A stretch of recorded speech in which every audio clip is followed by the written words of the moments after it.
département ici. Vous allez créer, plus ou moins.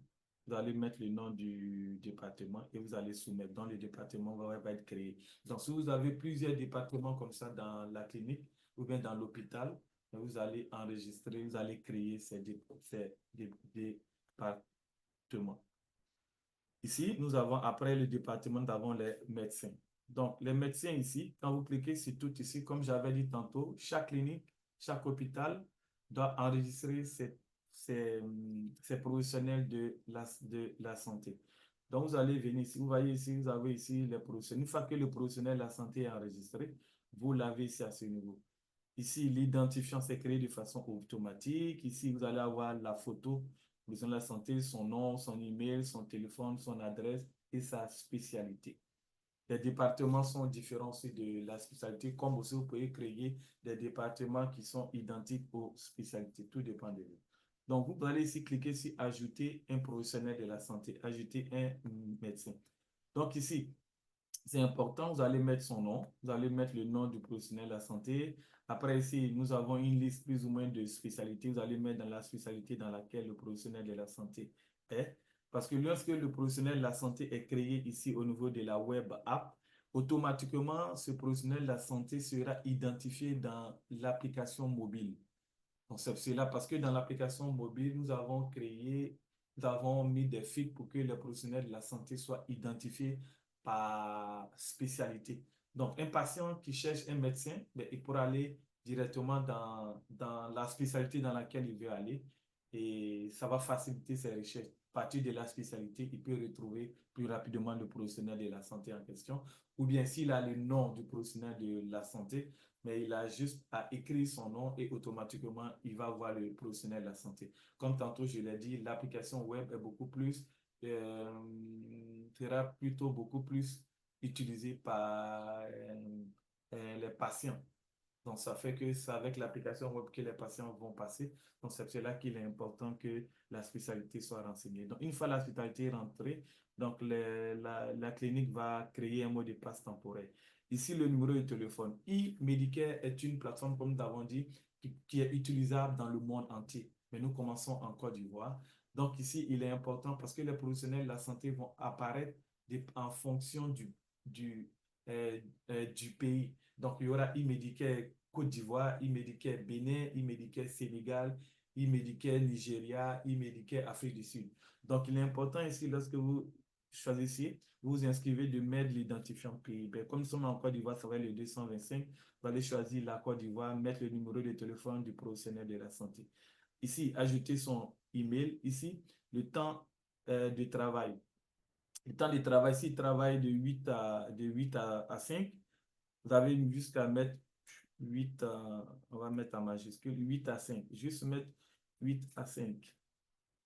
Ici, les consultations. Puisque justement, il exerce en clinique, donc le professionnel de la santé, il va cliquer, il va faire le choix de la clinique. S'il aussi, il a décidé de faire de la téléconsultation, mais il pourra sélectionner aussi téléconsultation.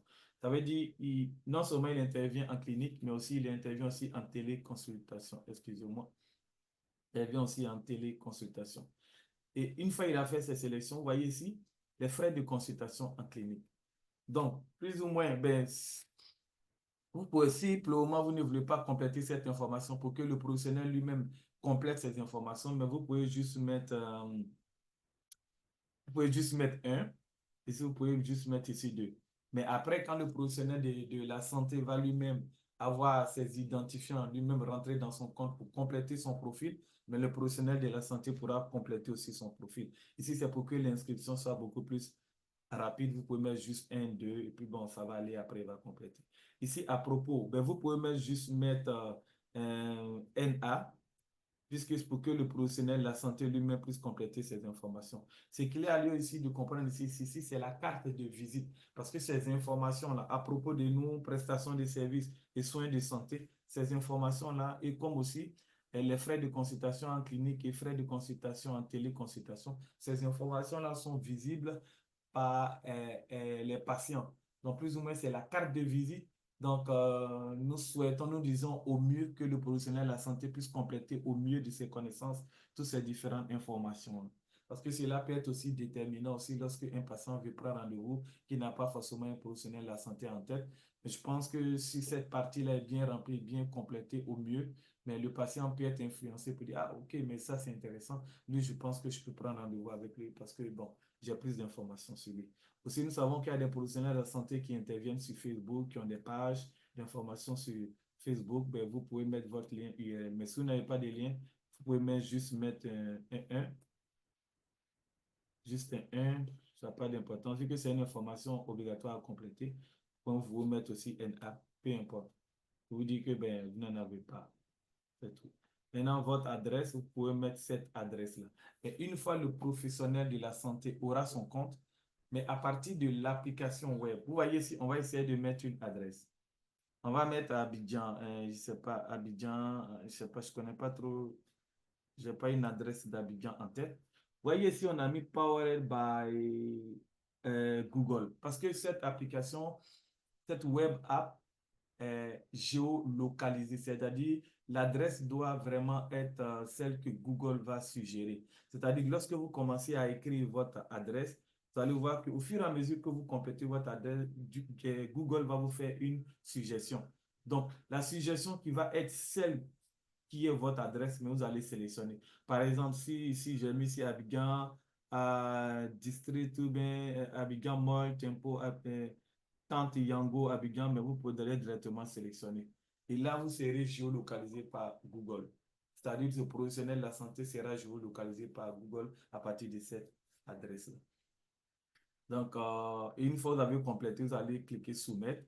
Donc, le mot de passe que vous avez créé à partir de le mot de passe que vous avez créé ici, avec l'email du professionnel de la santé. Donc, à partir de cette information, pardonnez, oui, c'est ça, 225, excusez-moi. Donc, à partir de ces deux informations-là, le professionnel de la santé pourra rentrer dans l'application web ou bien même dans l'application web ou bien dans l'application mobile pour compléter son profil et puis mettre toutes les informations qu'il faut. Donc, ça, c'était la partie vraiment importante pour les médecins. Donc, une fois le médecin a ça, vous pouvez venir ici, vous pouvez maintenant venir ici, antécédents de traitement. Ici, vous allez voir ici, les professionnels de la santé, c'est-à-dire antécédents de traitement, c'est-à-dire que tous les patients qui ont été consultés, ici, vous avez ici le professionnel de la santé, Adzo Ewenam, le nombre de patients qu'il a consultés, c'est 11 patients pour lesquels on peut rendez-vous avec lui. Lorsqu'on vient sur Action, vous allez voir ici, c'est le calendrier du professionnel de la santé que vous allez voir. Donc, à partir de son calendrier, vous allez voir tous les rendez-vous à venir, les rendez-vous qui ont été déjà effectués. Donc, ici, vous voyez, le professionnel de la santé avait un rendez-vous le 15 juillet. Donc, on voit ici un rendez-vous. Donc, même si vous cliquez sur le rendez-vous, vous allez voir le patient avec lequel il avait rendez-vous et puis à partir de quelle heure il avait rendez-vous avec lui. Donc, c'est ça. Excusez-moi. Parce que nous venons en visite chez le médecin, nous allons voir ici toutes les visites avec les médecins. Nous allons avoir le nom du médecin, bon, les descriptions, si vous voulez, parce que quand les patients veulent prendre un rendez-vous, il y a une rubrique qu'on appelle description. Ils peuvent mettre, par exemple, j'ai le palu, ou bien je pense avoir le palu, ou bien urgence. Donc, ces informations vont sortir. Les frais de consultation, puisque le professionnel de la santé a mis les frais de consultation, mais on aura cette information à ce niveau-là. C'est ça. Donc,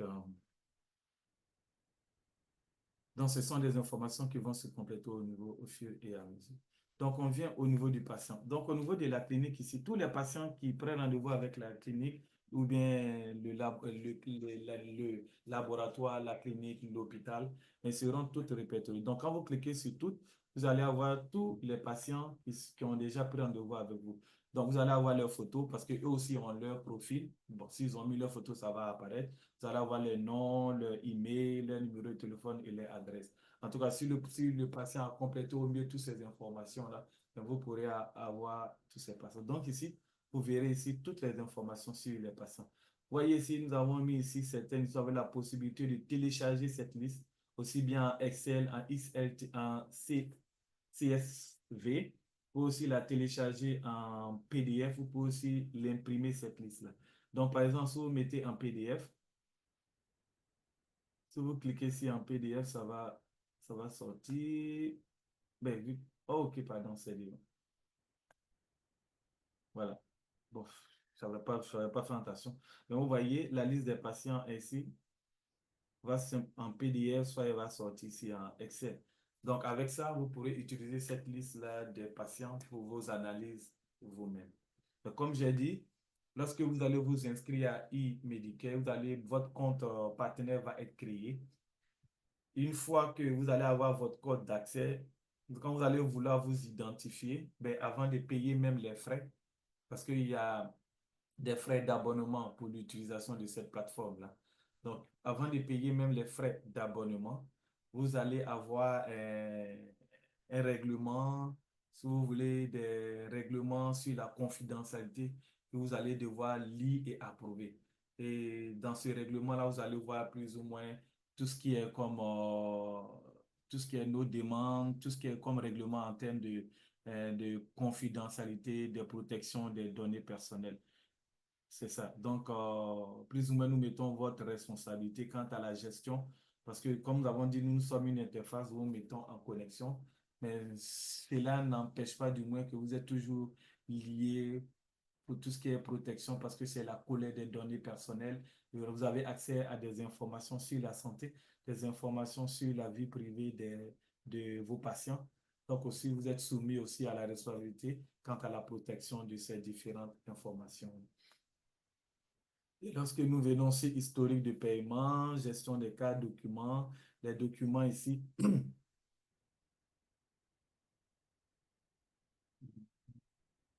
ici, excusez, Hmm, mauvaise manipulation. Ah, je sais pas qu'est-ce qui s'est passé, mon Internet est coupé. OK, désolé. Donc, lorsqu'on arrive ici au document, s'il y a un patient qui est venu plus ou moins arriver chez vous, mais s'il y a un document, par exemple, ou bien il a un ancien document que vous voulez ajouter à son dossier, ben, vous venez cliquer sur document, vous choisissez le nom du patient, vous allez mettre le nom du patient, vous allez mettre le titre du document, la description qui est dans le document, et puis télécharger ce document-là et le soumettre. Donc, ce document-là sera ajouté à ce patient. Donc, la date, le nom du patient, voilà. Et puis, la description du document et autres. Donc, vous allez avoir ces informations-là stockées. Donc, c'est des documents peut-être que, vu que peut-être c'est la première fois que ce patient-là intervient avec vous, donc s'il y a un document important que vous lui demandez, ben, ça peut être sa carte d'assurance maladie ou bien ça peut être une assurance document d'une assurance qui vous a produit que vous voulez la sauvegarder, mais on peut faire la copie venir sauvegarder à ce niveau-là. Donc, ici, au niveau des rendez-vous, une rubrique qui est importante, tout.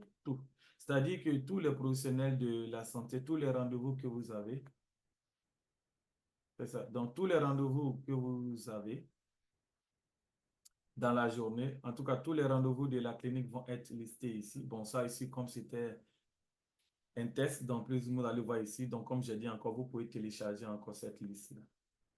C'est ça. Donc, ici, ça nous donne plus ou moins, voilà, les rendez-vous de Angèle Touré avec le docteur Adzo Ewinam qui a eu lieu le 16 mars. Voilà l'email de Angèle Touré, son numéro de téléphone, le test. L'ordonnance qui lui avait été prescrite par le professionnel de la santé est là. Maintenant ici, est-ce que la consultation a été complétée, a été annulée? Mais puisque ça a été complété, donc l'information va être là. Donc tout est automatisé.